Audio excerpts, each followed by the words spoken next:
dinner.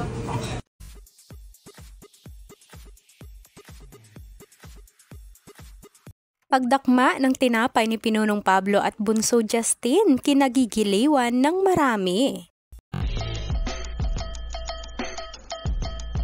Tila hindi nga kompleto ang bawat video ng Mahalima kung walang masasayang moments. Tulad na nga lang nitong video nila kung saan mapapanood natin na hindi papahuli sa dakutan or pagdakma ng tinapay ang dalawa na si Pinunong Pablo at Justin. Sa video ng mga ito makikita na nasa restaurant ang masayang grupo. Ang biglang tila nagutom na at hindi nakatiis si Pinunong Pablo at nakakatuwang dinakot na lamang nito ang tinapay na nasa kanya lamang harapan. Sabay walang pag-aatubiling sinubo niya na agad ito. Hindi din naman papahuli ang bunso na si Justin sa pagpalo nito sa ginawa ng kanilang leader. Napaka-cute din nitong dinakma ang natitirang tinapay sa lagayan. Kaya naman ang ilang mga netizens kanya-kanyang tawa sa kani-kanilang mga komento.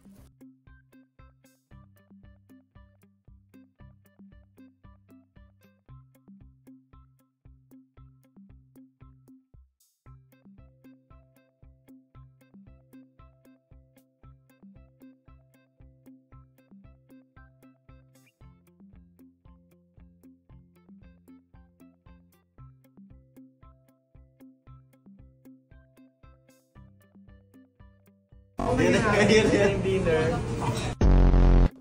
At then you were fine dining restaurant. Pinas ka na ng konti.